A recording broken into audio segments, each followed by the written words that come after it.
nakita po namin yun eh, na parang okay na to, kahit hindi pa po ganun kapulido. Dyan pala nagsimula. Hindi pala si Grace Tan Felix ang nagsimula niya, okay na. Si Rexa pa sila.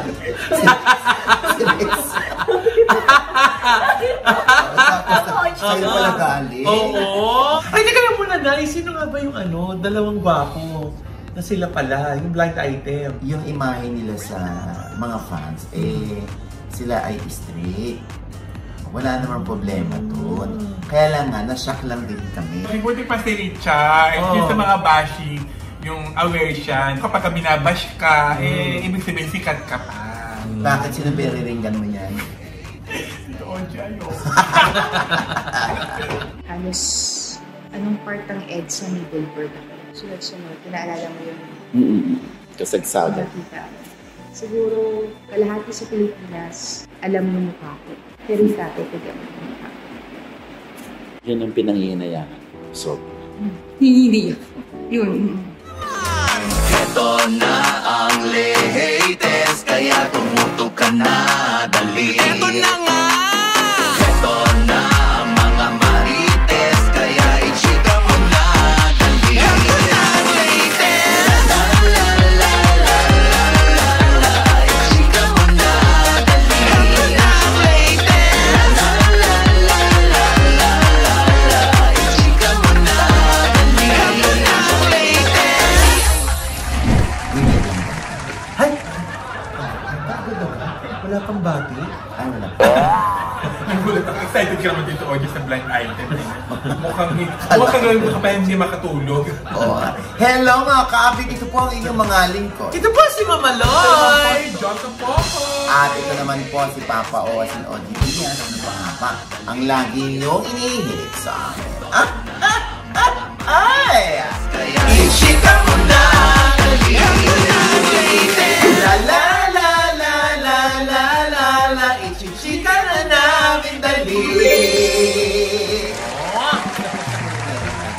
May ano? May ano? Oo.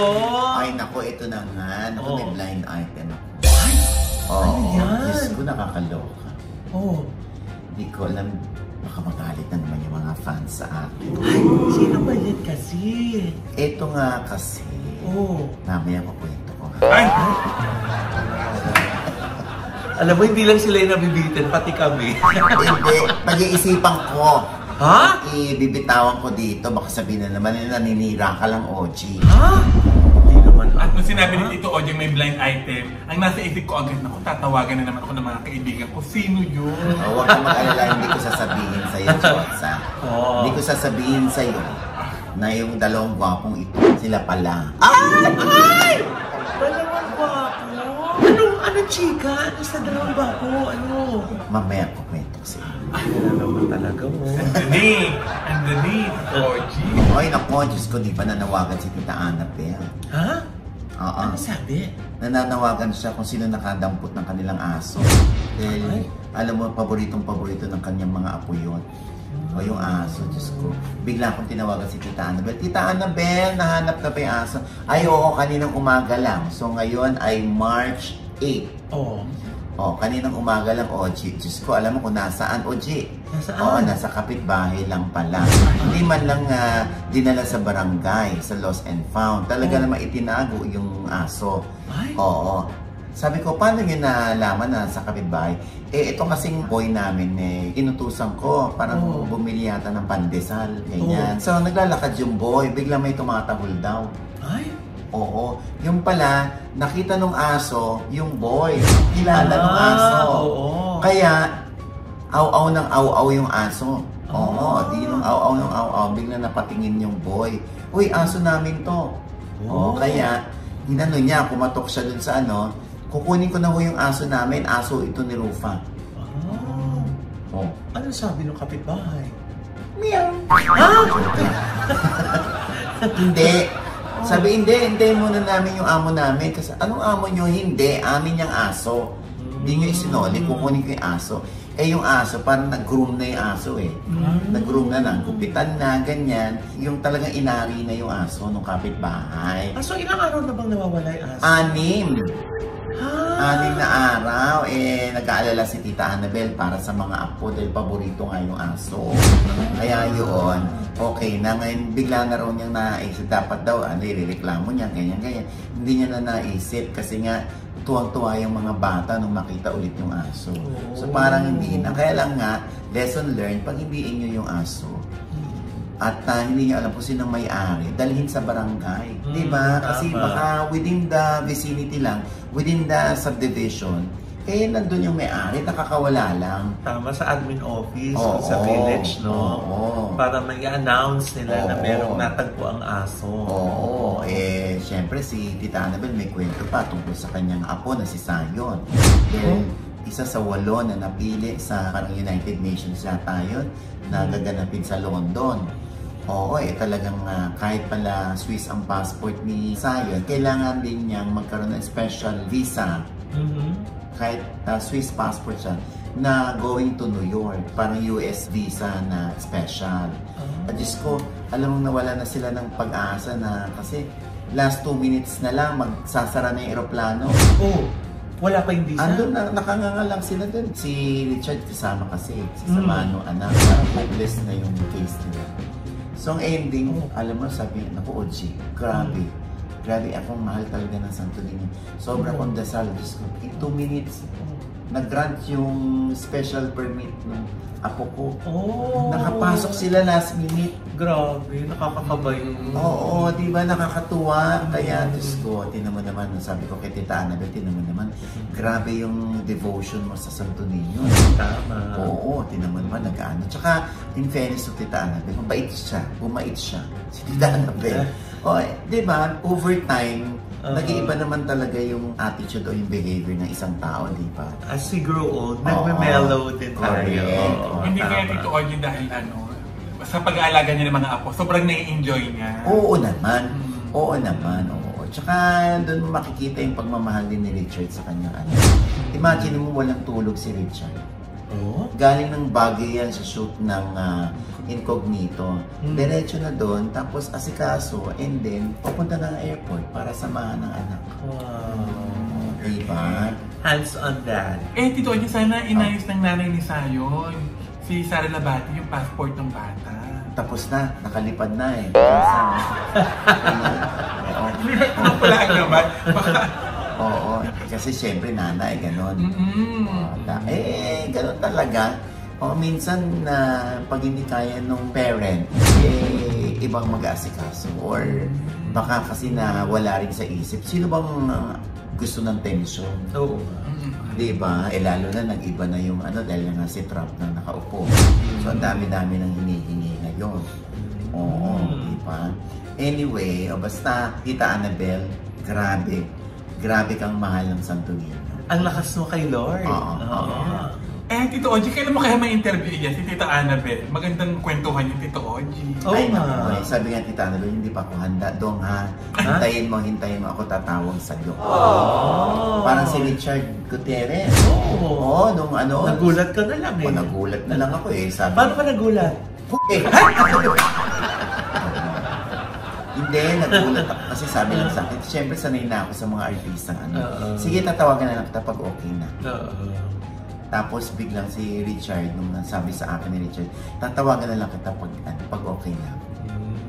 Tapos mga few weeks after, tumawag. Tito Oj, okay na ako. Sige, let's do this. Bago ko umakyat ng Baguio para sa resume ng taping ng Incognito.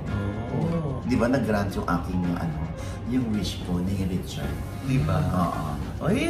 Pasasan ba? Si Tita Annabel naman susunod. Diba? Abangan ang lahat yan, Tito Oji. Pinanood nga niya yung interview ko kay Richard Gutierrez. Kahit ilang buwan na nakakalipas, binalikan ko ulit. Ano nga yung comment mo doon? Nakakatuwa si Richard dahil... Hindi yun ang comment. Yun nga ang comment mo, Tito Oji. Yung comment mo, tapos may karugtong na pangalan. Kinikilit. Hindi, nasabi ko kay Tito Oji, buti pa si Richard. Yung sa mga bashi, yung aware siya. Kapag binabash ka, ibig sabihin sikat ka pa. Bakit sino piriringgan mo niyan? Tito Oji, ayoko. Sino ba yun, Tapos may Josa? kamay mo, Josa. Ha? Ay, teka lang muna na. Sino nga ba yung dalawang gwapo? Na sila pala, yung blind item. Pwede mamaya, nagmamadali ka. Baka kasi makalimutan na naman eh. Ay, no. And with that, Ayun na, kinalimutan. hindi. Oy, naku, eto na, di ba? Syempre, kamamatay lamang ng ama ni Angel Locsin na 98 years old. At syempre tayo nakiramay. Pero syempre, bilang respeto din sa mga namatayan, hindi para i-video or cover natin. Nagkahuntahan lang saglit with Angel Locsin, with Arce, ganyan. Para kumustahan lang. Sabi ko nga kay Angel, swerte mo, no?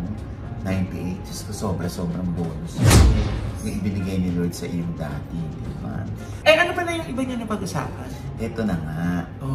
So nagkaroon nga tayo ng chance na makausap si Angel sa wake ng kanyang dad. Grabe talagang love ni Angel ang 98-year-old niyang ama.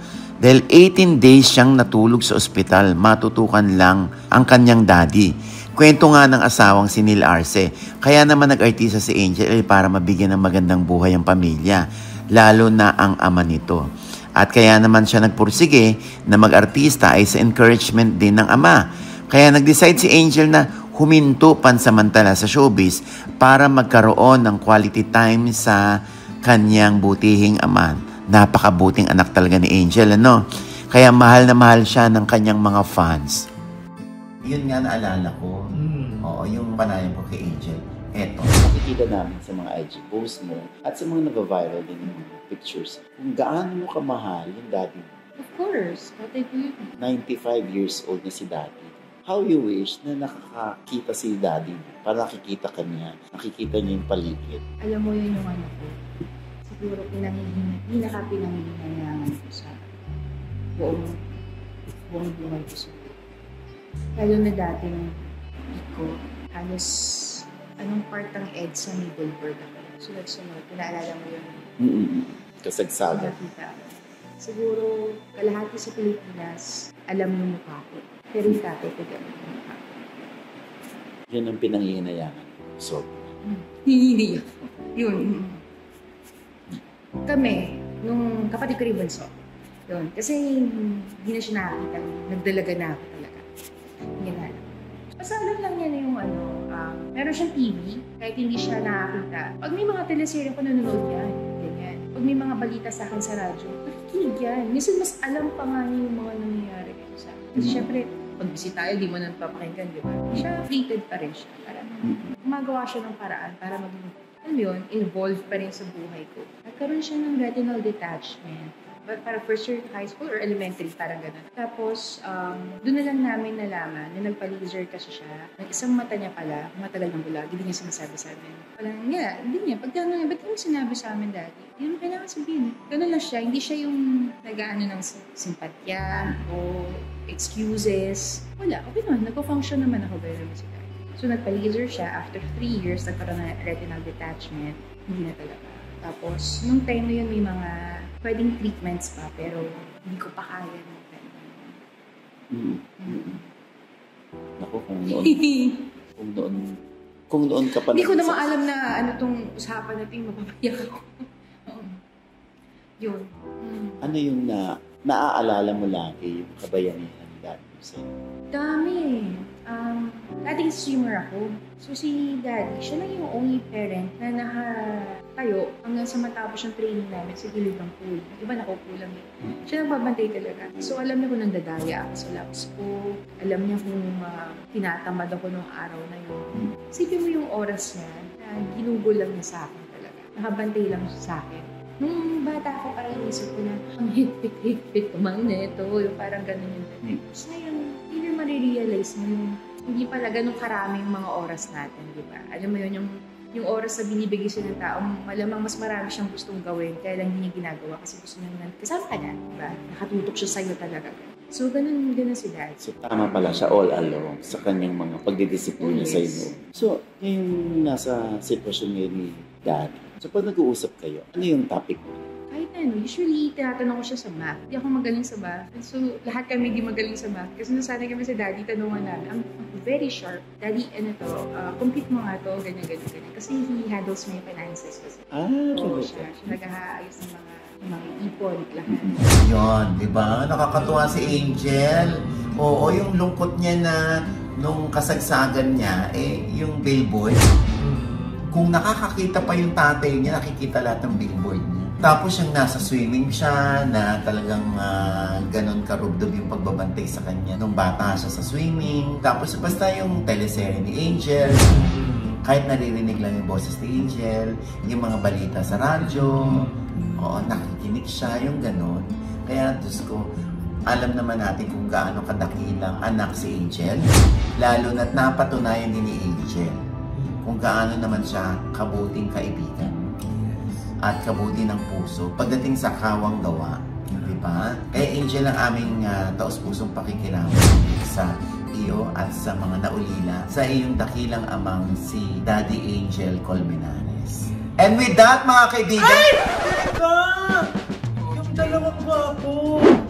Wala pa, hindi mo pa sinasabi. Parang anong Kala mo blind makatakas item. ka, ha? Parang tuwa akong blind Sinimulan mo kasi na merong blind item, nag-aabang tuloy kami lahat. Hindi, una na itong lumapas. Oo, so, nagtanong-tanong ako kung sino ito.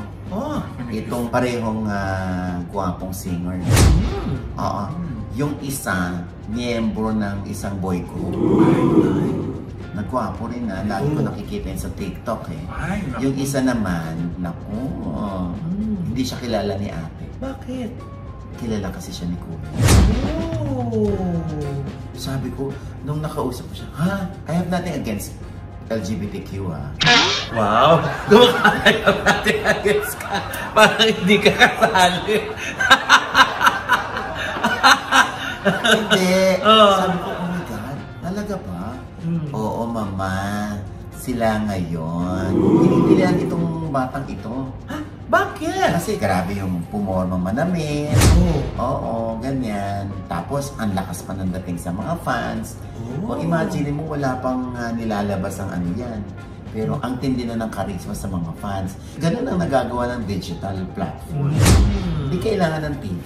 O, digital lang sila. Kahit yung isa, yung member ng ako, ito yung mga Gen Z, kilala nga itong mga to. Kilala itong mga to. Yung mga Gen X boomers, hindi nakilala ito. Ay, sino? O, kaya pang Gen Z lang yan. So kilala namin to. Gen Z? Gen X ka. Gen X. Pero kilala ko din siguro yan. Ay, naku, Diyos ko. Kaya sabi ko, oh my God. Totoo ba? Sabi mo, hindi ko alam kung malulungkot ako dahil Bakit ka malulungkot? Kung totoo naman na sila yung nagmamahalan, hindi, we're so happy for them. Kaya lang nga, hindi nila maibulalas, hindi nila sa publiko. Kasi, ma-off yung mga fans nilang girls, siguro, yung iba. Kasi hindi naman ganun katanggap ng mga fans na, oops, sandali, ba't nagbago ng yung aking iniidolo? Oo. Hindi katulad ng, kunwari, nakilala na silang magjowa talaga. Tapos, paglabas sila, magjowa pa rin sila, kahit mag-holding hands sila sa kalye, habang lumalakad, hindi na big deal. Small deal lang siya. Kaya, sino sila, Nay? Anong clue? Yung isa, unique ang pangalan. Oh my God, ito audio si Unique. Yung alaga ni Clea Cipriano, yung kumanta ng Mundo. Gaga, unique, yung nag-explain. Unique pa na naiba. Kakaiba! Akala ko si Unique, kasi kaibigan din namin niya. Yun, Diyos ko. Tapos yung isa naman, miyembro ng isang boy group. Wapo din ito. Yung boy group ba? Ano yun? Singers? Dancers? Ano? Sing and dance. Ay! Parang, yung kaya nasa isip ko. Basta, nakakaloka, hindi pa. Anyway, sa atin naman dito, baka naman yung mga fans, grabe naman itong mga ito. Parang iba blind item pa ng ganun. Pasensya na kayo. Kasi syempre, yung imahe nila sa mga fans, sila ay straight. Wala namang problema doon. Kaya lang nga, na-shock lang din kami. Bilang kami yung miyembro din. Syempre, welcome namin yan with open arms. Oo, syempre, mga ano natin yan, hindi ba? Love wins. Di ba? Mga kapanalig natin yan. Kaya lang nga, ang inaano ko dito, hindi ko man pinoproblema, pero baka someday maging issue sa kanila kasi kung hindi sila aamin. Di ba? Or malalaman na lang ng mga tao, oh my God. So, totoo pala yung binalita ni na OG. Kasi nakita natin sila, sila pala yun. Ganon. So nakita na sila? Hindi pa. Yung magkasama talaga. Oo. Hindi. Siyempre, pag meron ka namang image na pinoprotektahan doon, hindi naman kailangan makita ng ganon. Oo. Pala nagre-research na ako eh. Yan. Research ko na. Diyos ko, basta. Yan ay mga clue. Wala nang dagdag. Ang hirap. Sige na. Sige na.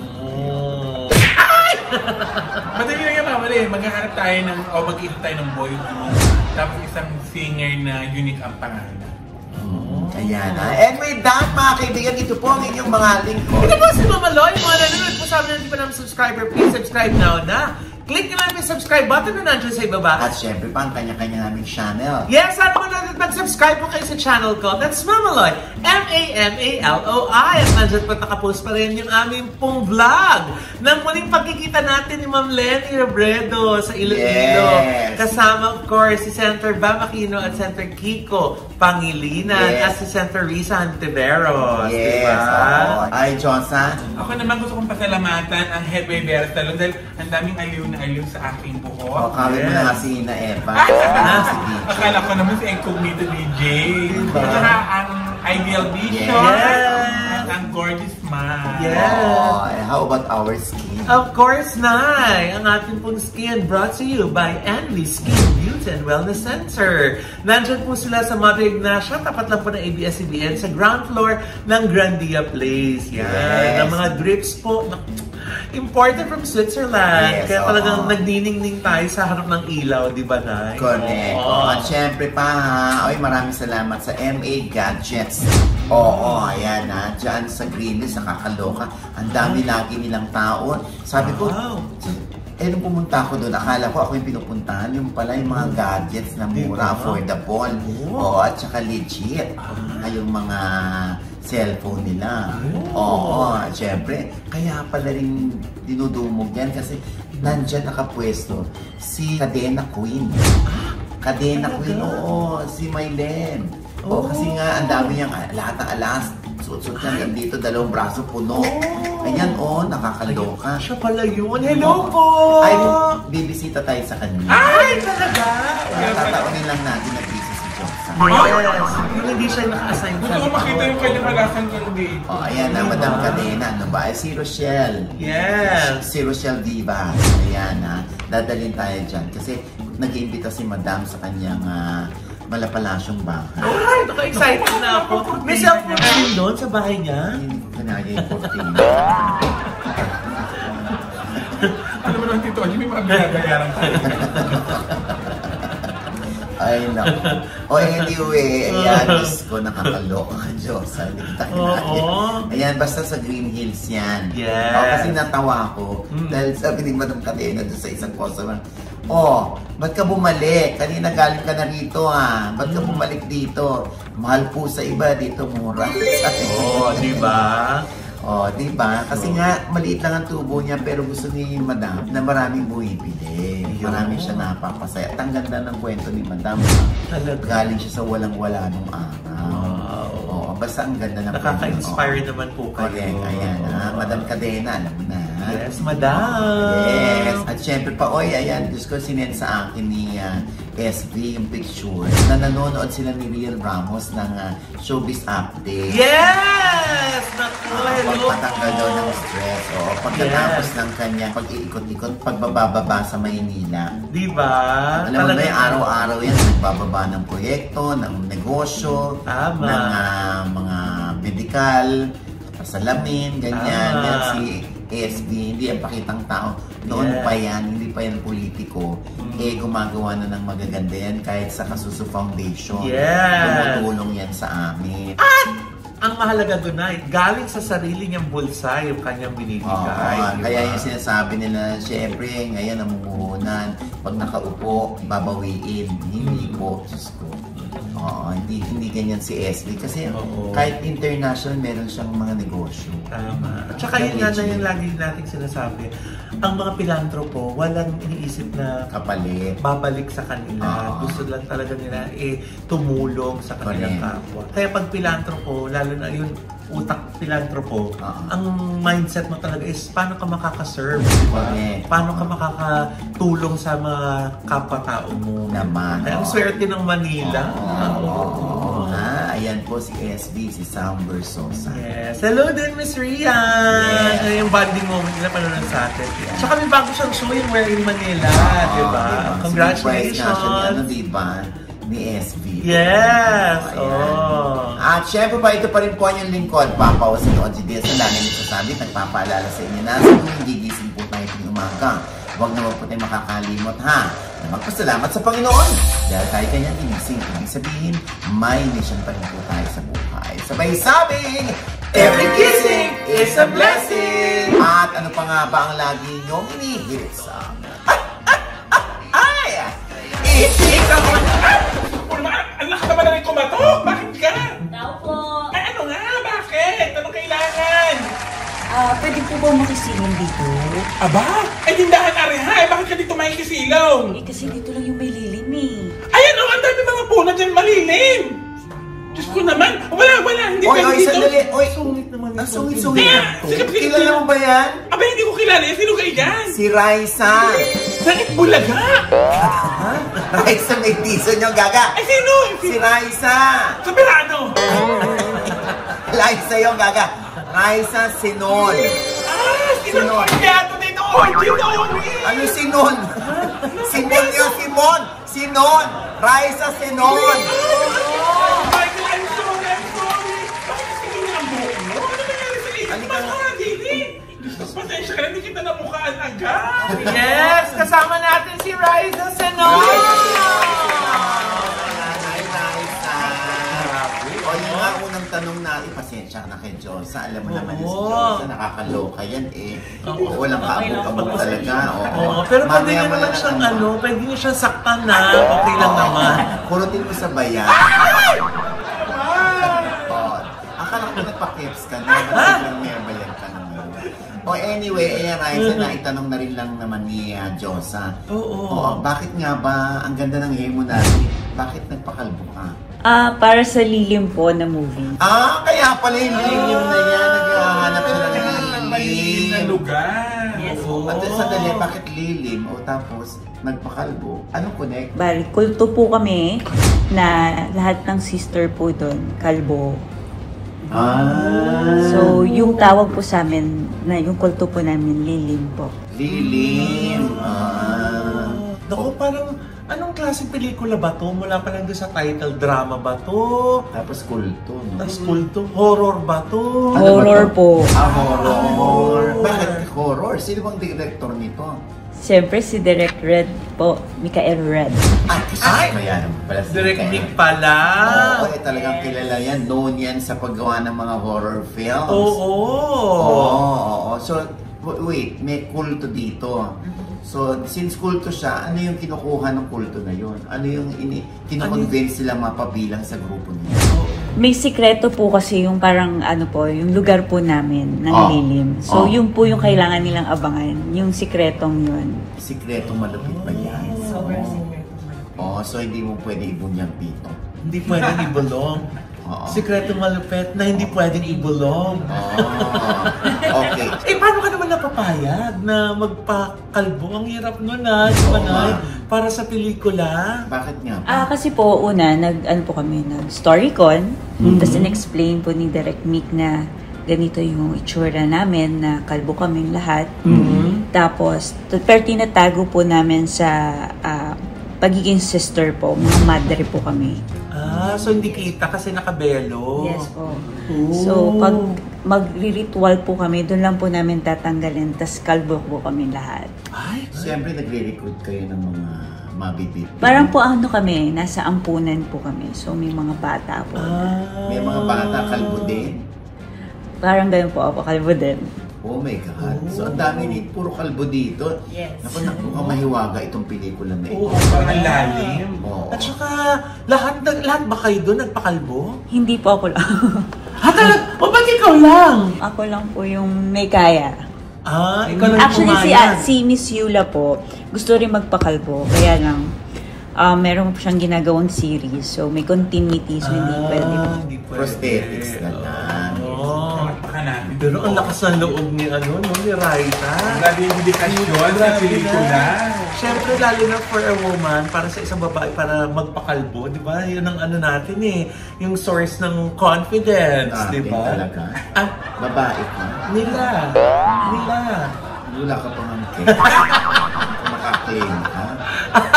So, ayan. So, ano ba yan? Ikinonsulta mo muna sa anak mo, sa jowa mo. Ay, hindi po. Alam naman na nila. Sinabi ko lang na magpapakalbo ko dahil sa pelikula. Mas nagpaalam po ako sa Viva po, sa manager ko po. Kasi syempre, baka po natatakot siya. Una, hindi po siya pumayag kasi natatakot siya na baka wala pong project na makuha dahil nga po kalbo. Tapos, hindi po ako mapakali. Kasi parang kailangan po talaga siya dun sa role. Kaya, kinausap ko uli po si Boss Veronique about it. Tapos, sabi ko naman po na magbibigay ako ng full commitment if ever po merong pumasok na show. Ako po hahanap mismo ng wigs, yung mga ganyan, para if ever kailangan po ng long hair, ganyan. Talaga? Yes. Oo nga, pwede naman yan. Oo. Mas madali mag-wig kaysa mag-prosthetics na kalbo. Correct, Di ba? oo. Naalala ko tuloy si John Lloyd Cruz. Dun sa Honor Thy Father, nagkalbo din siya. Di ba? Dahil nga yung commitment niya dun sa role niya. Pati si Alessandra De Rossi dun sa True Night and Day. Oo. Oo, nagpakalbo rin siya kasi nga parang may cancer yata siya. So, nung nakalbo ka pa at nung sinabi mo na sana magka-project ako habang kalbo ako, ikaw na lang gagawa ng paraan para makakuha. Sinabi ko po na magbibigay ako ng full commitment if ever may pumasok po na project na kailangan po nung project na yun na may hair, ako po yung mismo maghahanap ng wig. So, nagkaroon ba? Yes po, yung lumuhod. Kaya lang, Lumuhod ka sa lupa po na. Oo, meron pala siya. Action po siya. O, doon nakawig ka. Hindi po. Ah, kalbo din? Inano po nila na semi-kalbo naman. Ay, ang galing! Oh. Pero meron po yung character ko doon na nag-disguise po. So, nag-iiba-iba po ng wings. Ang galing, di ba? Sumakto. Yan ang sinasabing blessing in the sky. Blessing in the sky! Totoo, Jim. Saan ka po galing ang blessing? Di ba sa sky? Sa langit.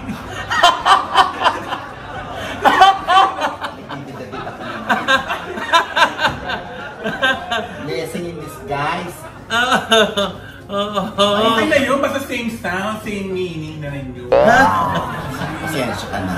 O, sa mga hindi nakakaalam, ang unang aklat ng Batang Quiapo ay andun si Raisa Senong. Yes! Siya yung bata. Younger Olga. Olga. Adlawan. kumuha ng bata ko. Yes! Oo, diba? Oo. Yun. Tapos parang siya yung kapatid ni Ramon Montenegro. Yes! Oo. Oo. Masabog talaga yung mga ginagawa niyo. Oo. Sa totoo lang, no, Raisa, nung lumabas ka, yung first mo sa ABS-CBN, di ba? Yes. Oo. Anong naging impact sa mga fans mo na nandun si Raisa sa Batang Quiapo mo? Mas lumawak po yung fan base po. Oo, di ba?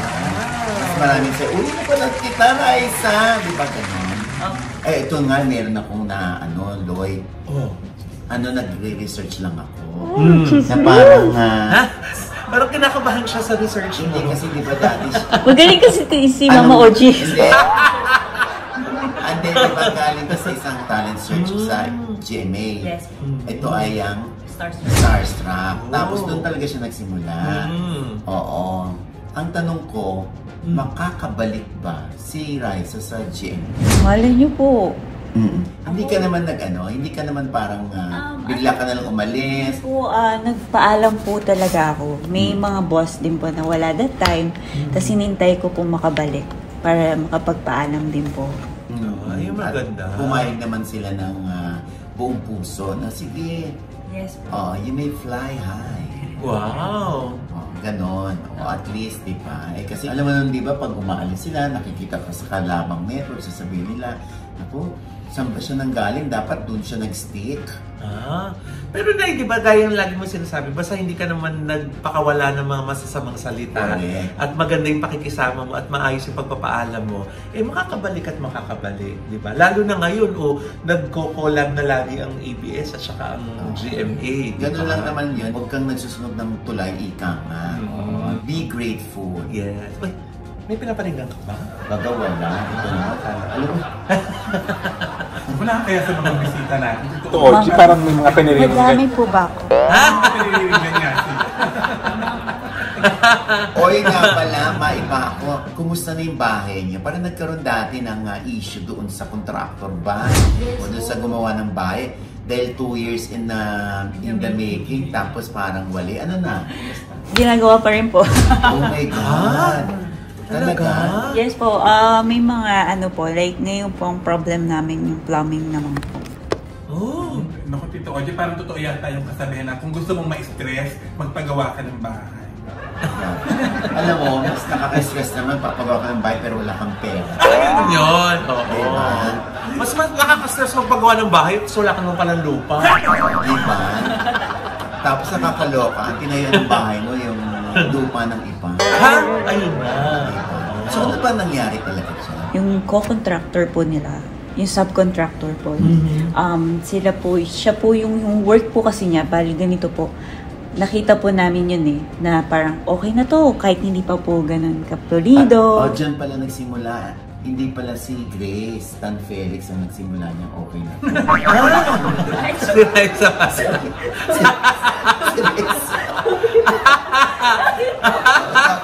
Sa'yo pala galing. Hindi sa akin, dun sa subcontractor.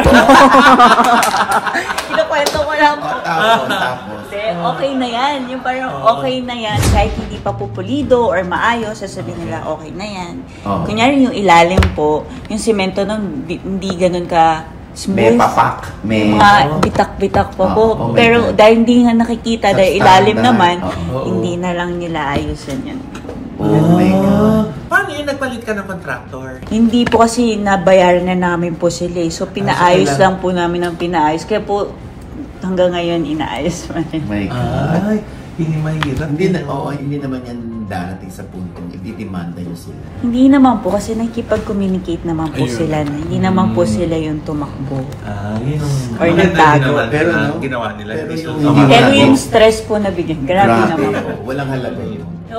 Parang sinabi ko nga po na parang yung bahay namin, parang yung feeling na hindi siya bagong gawa. Parang nire-renovate na lang. Parang pinapachi-pachi na. Opo. So parang renovate na lang ba to? Second hand na house? Parang ganun. Oh my God. So anong na-realize mo o natutunan mo sa mga ganyan? Na maging mapanuri po pagdating sa contractor. At huwag po tayo naniniwala basta sa nakikita natin sa social media na pulido yung mga pictures na... doon ba galing yan? Hindi po. Ang kumausap doon po kasi si Miguel. So, siya po talaga yung nakikipag-usap. Siya po yung nakakita doon sa contractor. Pero yun po yung advice ko kasi karamihan po sa atin, di ba doon na tayo kumukuha ng source.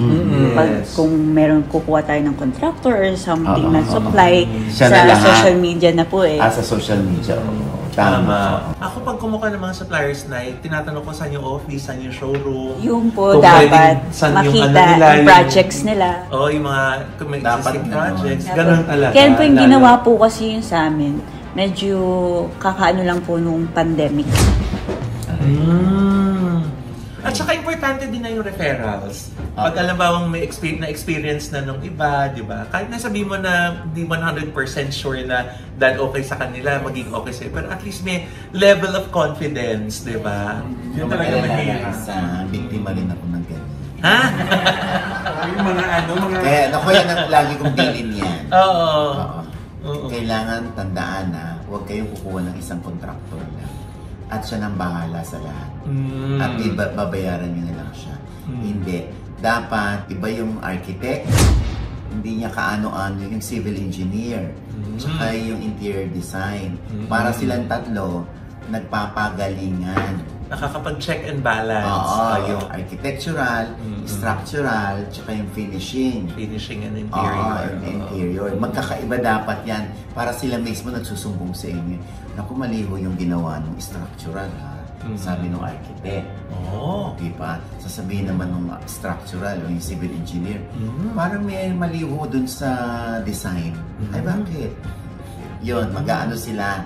Yung magpapagalingan talaga sila. Hindi yung pag-isa lang ang ulo, tapos puro so, sa kanya na yung structural, yung architectural, yung finishing. Nako, ayan, pagtatakpan niya yan. Ako talagang, Diyos ko, grabe. Hanap ko ng stressful. Okay. Kasama niyo rito si Heaven Peralejo. Yes. So, kayong dalawang bida o siya ang bida? Siya po yung... Ikaw ang kontrabida? Yes. Oo. So, ano to? Ba't ayaw mong sabihin sa amin kung ano yung sikreto to? Kasi malalaman na nila. Panoorin nyo na lang. Kailan pa natin malalaman yan? Kailan pa start ng showing? Sa March 12 na po yan. Malapit na po. Malapit na March 12. So Wednesday. Yes po. Malapit na. Inibitahan ko po kayo na manood at suportahan po kami. Ang Lilim, March 12 na po yan. In Cinemas Nationwide. Kasama ko po dito, syempre starring Heaven Peralejo, kasama si Miss Yula Valdez, Mon Capiado, at marami pa pong iba. Directed by Direk Michael Ren. Ayan. Oh, thank you, ha. Nakaka-excite yan. Alam mo, hindi ako nanonood ng mga horror films, pero sa kwento niya, parang nakaka-intriga. Hindi, naiirita ko dun sa hindi niya sinabi ko ano yung sikreto. Dapat din pala pinabulong mo. Sige. O, sige.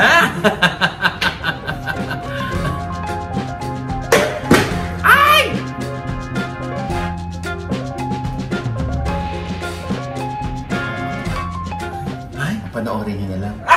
Bakit? Hindi pa kami mahaba-haba eh. Ano ba yun? Parang kinantunan mo pelikula. Nangihina ako. Ha? Talaga? Anyway, panoorin niyo lang kaya pala hindi niya masabi. Oo. Bulong mo na din. Mamaya. Para nalambot si Tito Ochi. Para naghihina. Gusto mo pa rin mapanoorin? Yes! Oo. Hintay kita po. Ay, nako, Raisa, Senon, ng Lilim na showing sa March 12. Yes. Ano pa nga ba ang lagi mong inihirit sa amin? Ay! Ichika mo na!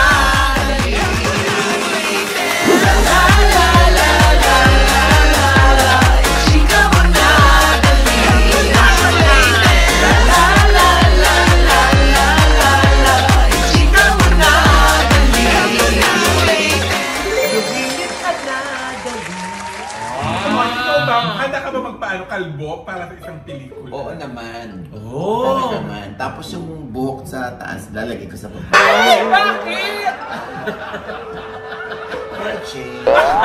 Akala ko na kalbo yun. Ha? Ay, Rice, akin yung kamay ko. Ikaw naman ang gagawa this time. Ano yan? Ay, Naman sama! Ayoko! wow!